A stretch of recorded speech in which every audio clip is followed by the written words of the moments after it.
좌우 앞들 한번 인사하겠습니다. 오늘도 주님이 잘해 주십니다. 오늘도 주님이 잘해 주십니다. 오늘 사무엘하 15장 13절부터 23절까지 말씀인데요.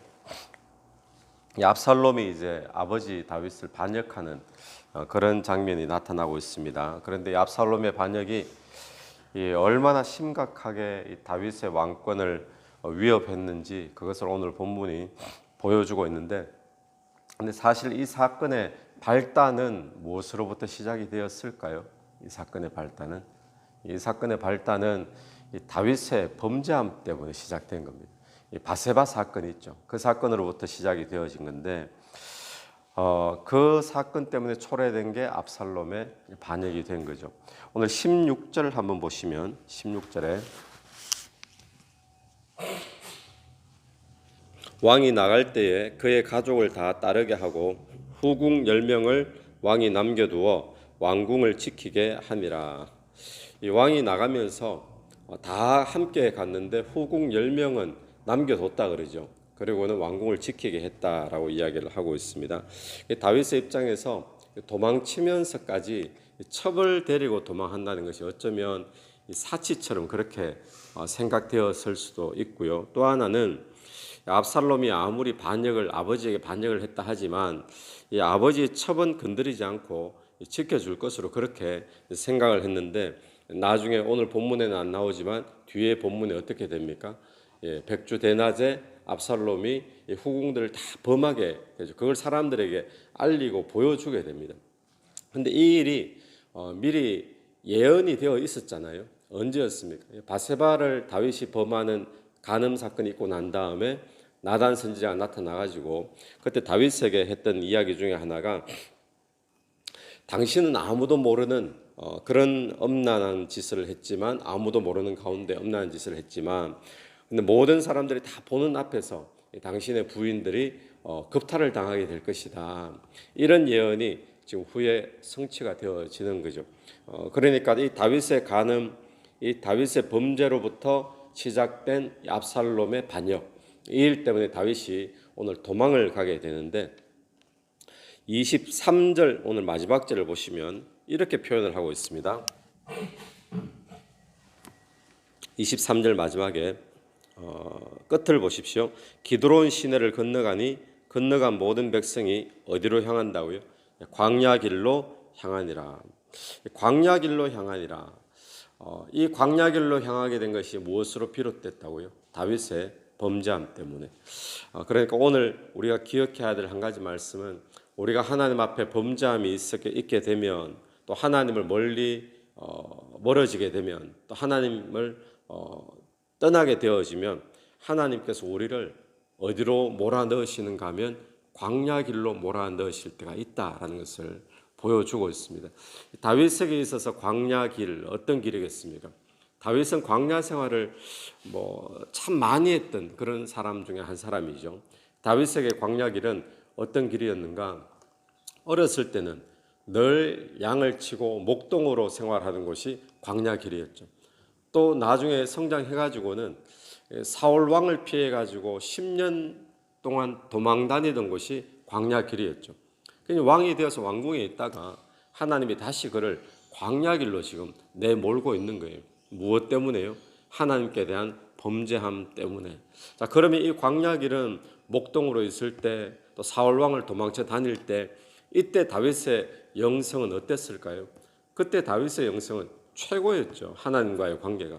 거기서 수많은 시편들이 만들어지고 그 도망 다니는 와중에서도 하나님을 찬양하고 그랬던 다윗인데, 왕궁에 편안해지면서 그는 어떤 보통 사람도 잘 저지르지 않을 만큼의 그런 바세바와의 간음 사건, 또 우리아를 간접적으로 살인하는 거, 살인 청부하는 거, 이런 범죄를 저지르게 되었던 것입니다. 여러분, 이 광야 길은 어떤 길인가? 하나님을 새롭게 만날 수 있는 길이 바로 광야 길입니다. 이 광야 길은 그래서 하나님이 몰아내시는 것이 하나님의 징계다, 하나님의 벌이다, 이렇게만 볼 것이 아니라 하나님이 왜 광야 길로 다시 몰아넣으시는가? 거기에서 이 다윗이 하나님과 새롭게 만나라는 거죠. 잃어버렸던 영성을 회복하라는 겁니다. 그래서 이 다윗의 모습을 우리가 그것까지는 전에 다루지 않았지만 다윗의 지금 압살롬의 반역이 다윗의 범죄부터 시작되어졌는데 이 다윗의 범죄함 이후에 신학자들은 어떻게 보는가 하면 다윗의 영성이 굉장히 판단력도 무뎌지고 영성도 무뎌지고 그렇게 보고 있어요. 왜냐하면 암논이 자기의 배다른 여동생 다말을 겁탈을 했잖아요. 그러면 거기에 대해서 다윗이 징계를 좀 내리고 벌을 내리고 꾸짖고 이런 일이 있었으면 압살롬이 암논을 살해하지 않았다는 거예요. 근데 그냥 우유부단하게 판단하지 않고 결정 내리지 않고 내어버려 두니까 결국에는 압살롬이 직접 나서가지고 복수하게 되고 그 일 때문에 지금 반역하는 일까지 오게 되는데, 근데 그 모든 과정 속에 다윗의 판단을 보면 이거는 보통 사람들도 그렇게 하지 않을 만큼 아무것도 하지 않고 어떤 결정도 내리지 않고 다윗 이전의 다윗과 다른 모습을 계속 보여주고 있는데, 다윗이 오늘 광야로 들어가잖아요. 광야로 들어가서는 그럼 어떻게 되어지는가? 다윗이 확 달라집니다. 예전처럼 판단력이 예리하고 예전의 영성을 다시 유지하면서 그렇게 가는 다윗을 보게 되어지거든요. 오늘 또 우리의 삶이 하나님께로부터 멀어지면, 하나님께로부터 범죄하면 하나님은 우리를 광야로 몰아넣으실 때가 있습니다. 우리 인생의 광야길, 고난의 길이 되겠죠. 그런 고난의 길에 하나님을 새롭게 만나는 은혜가 있게 되기를 간절히 바랍니다. 왜 내 인생에 고난이냐, 왜 내 인생에 이런 광야냐 불평하고 원망하기 이전에 그곳에서 하나님을 새롭게 만나는 거예요. 회개하고 주님께로 돌아가고, 그러면 그 광야길이 복의 길이 될 줄로 분명히 믿습니다. 오늘 여기 등장하는 새로운 사람이 한 사람이 있는데 19절 보시면 그때 왕이 가드 사람 이때에게 이르되, 이 가드 사람 이때라는 사람이 다윗을 따라 났습니다. 이 사람은 가드 사람이라고 그러죠. 가드는 어딘가 하면 블레셋입니다. 근데 블레셋 사람인데 지금 어떤 이유 때문인지는 나와 있지 않지만 망명을 해가지고 이스라엘 땅에 지금 살고 있는 사람인 거예요. 다윗이 어쩌면 예전에 블레셋에 잠깐 미친 척하고 피신한 적이 있었잖아요. 아마 그리고 블레셋에 가가지고 블레셋 왕을 잠깐 도와줄 때가 있었죠. 아마 그때 합류했는 사람일 수도 있고 성경에 나오지는 않습니다. 근데 어쨌든 이 가드 사람 이때가 다윗 편에 있던 사람이었는데, 이 다윗의 소식을 듣고는 자기 군사 600명을 데리고 다윗을 돕겠다고 쫓아온 거예요. 쫓아오니까 다윗이 이렇게 말을 합니다. 이스라엘에 겨우 당신들은 이제 발붙이고 살고 있는데 나를 쫓아가다가 더 위험할 수 있다. 그러니까 돌아가라. 마음만은 받겠다. 고맙다. 돌아가라. 이렇게 이야기하는데 그때 이때가 돌아가지 않고 이렇게 고백을 해요. 21절 보십시오. 21절. 이때가 왕께 대답하여 이르되 여호와의 살아계심과 내 주 왕의 살아계심으로 맹세하옵나니 진실로 내 주 왕께서 어느 곳에 계시든지 사나 죽으나 종도 그곳에 있겠나이다 하니. 여러분 이 고백을 보면 따라가겠다는 거잖아요. 어디서 많이 본 듯한 고백 아닙니까? 안면이 좀 있는 듯한 기억나는 사건이 없습니까? 누구의 고백 같습니다. 돌아가라. 그러니까 죽을 때까지 쫓아가겠다. 누가 생각났어요? 룻기에 룻이 시어머니 나오미 다시 고향으로 돌아갈 때, 그 고향으로 돌아가는 강가 건너기 전에 룻이 어머니는 돌아가라. 돌아가서 새로 결혼하고 새로 그렇게 살아라. 인생을 살아라. 그러는데 룻은 어머니가 가는 곳에 나도 가겠다. 그러니까 어머니의 백성이 나의 백성이 되고 어머니의 하나님이 나의 하나님입니다 하고 끝까지 쫓아가죠. 이것을 성경에서 우리가 룻기를 볼 때 그렇게 봤잖아요. 룻의 위대한 선택이었다 그랬잖아요. 왜 이 선택이 룻의 위대한 선택이고 고백이 되어졌습니까? 이 고백과 선택, 어머니의 백성이 나의 백성이 되고 어머니의 하나님이 나의 하나님이 되시리이다. 룻이 어머니하고 짧은 세월을 같이 살았지만 하나님을 만났던 거잖아요. 이 고백 때문에 룻의 인생이 확 달라집니다. 룻은 이방 여인임에도 불구하고 룻의 그 피를 통해 가지고 누가 태어납니까? 메시아가 태어나는 거예요. 그 메시아 그냥 구원자에게 하나님이 태어나는 거예요. 하나님의 육신을 입고 이 땅에 오는데 이 룻이라는 혈통을 통해 가지고 태어나는, 그래서 마태복음 족보 속에 이방 여인 그 3명 가운데 룻이 포함이 되어 있잖아요. 그러니까 룻의 인생이 그렇게 복된 인생으로, 위대한 인생으로 바뀌어졌던 건 뭔가 하면 룻의 그 결정적인 선택과 고백이 있었는데, 오늘 이때도 보면 참 비슷한 것 같아요. 이때의 모양들.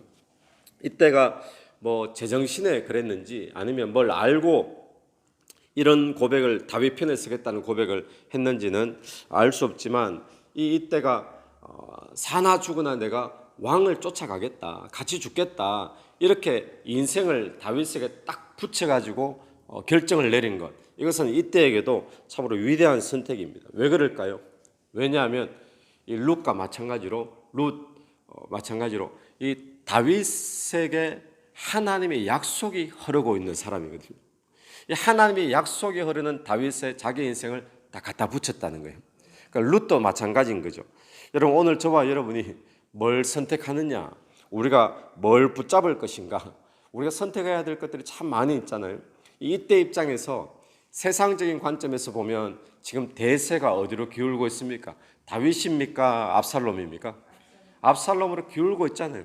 세상 관점에서 봤을 때는 압살롬으로 붙든지, 그럼 최소한 다윗 편을 안 들든지 이래야지 살 수 있는데, 다윗이 그렇게 배려해 주잖아요. 그럼에도 불구하고 이때는 아니다, 내가 목숨 걸고 당신을 쫓아가겠다, 이렇게 지금 한단 말이에요. 그러니까 오늘 우리가 뭘 붙잡느냐, 무엇을 선택하느냐, 여기에 있어서 때로는 세상에서 위협이 될 수도 있고 위험이 될 수도 있고 손해가 될 수도 있지만, 우리가 붙잡아야 될 것은 하나님의 약속이 흐르고 있는 곳을 붙잡아야 될 줄로 믿습니다.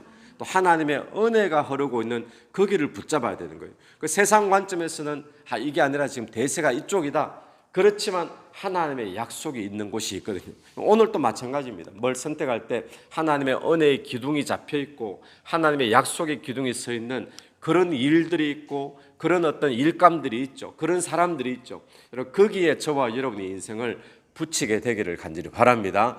이때가 그런 복된 사람이었고 룻도 바로 그런 사람이었죠. 그래서 오늘 저와 여러분이 붙잡아야 될 것, 메시아의 그 줄기가 흐르는 곳, 하나님의 약속의 줄기가 서 있는 곳, 또 하나님의 은혜가 기둥이 서 있는 곳, 그것을 저와 여러분이 붙잡는 귀한 은혜가 있게 되기를 간절히 바랍니다. 같이 한번 기도드리겠습니다. 하나님 아버지, 은혜를 감사합니다. 주님께서 우리의 인생을 때로는 광야의 길로 몰아넣으실 때 그 광야의 길에서 주님을 새롭게 만나는 은혜가 임할 수 있도록 도와주시옵소서. 하나님, 특별히 이때의 선택을 보면서 오늘 또 우리가 뭔가를 선택하고 무엇을 붙잡을 때 무엇을 붙잡을 것인가를 묵상하게 됩니다. 눈에 보기 좋은 것을 붙잡기보다 하나님의 약속의 줄기가 흐르는 곳, 또 하나님의 은혜의 기둥이 서 있는 곳, 하나님의 역사하는 그곳, 우리가 그것을 붙잡는 삶이 될 수 있도록 도와주옵소서. 이 새벽에도 기도하며 나갈 때 기도 속에 성령께서 한 사람 한 사람 역사해 주시기를 간절히 원하오며 예수님 이름으로 기도드립니다. 아멘. 오늘 예수 이름으로 승리하시는 하루 되길 바랍니다. 아멘.